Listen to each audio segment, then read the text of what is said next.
Neste appellant en ung kvinne, en aktivist fra Libya. Jeg har hørt henne kun en gang, og det var for noen måneder siden, og jeg visste med en gang at hun skal tale her i dag. Møt Asma Khalifa.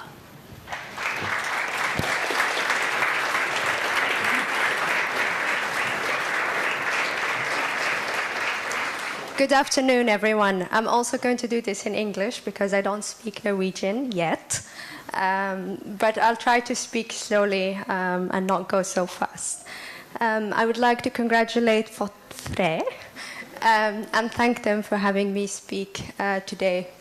I was born in a country that is not considered free, in a society that saw me as a minority, and in a family that does not put the words free and female together.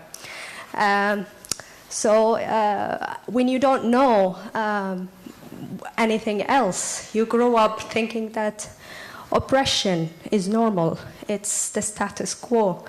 So my realization that that was wrong came about at a school library when there was a title that intrigued me. So I spent days reading about the stories of women in the suffrage movements in both the US and Britain. And every time I get back home or go out on the street, I saw them, the injustices. I continued to read and learn my lessons from the previous movements, various social movements. And when I was strong enough, I stood up to the first, I always say, the first dictator, which was my father. And when you're born, you're assigned roles, and you are assigned even a timeline for a woman. And being a rebel is not one of the steps in that timeline. So I was punished. I was locked up, and I was both physically and emotionally abused. And at my dark moments, I always remember the stories then of the women who persisted and never stopped.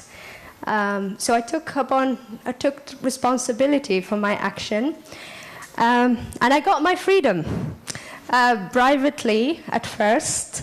And years later, when I took to the streets with other women, we were spat on. They called us names. We were demonized and ostracized. My struggle in the public and formal spheres are still continuing, but now I have the strength of experience from previous rounds of fights and of the endless supports of my family, friends, and colleagues. Millions of people are not born free. They're boxed and treated according to the skin of their color, their religion, their gender, their sexual orientation, their ethnicity. And there are so many challenges and difficulties in the path to freedom. But I think what I would like to say is, even though many of us are not born free, with awareness, support, and solidarity, we can all be reborn into freedom at some point in our lives. Thank you. Tack.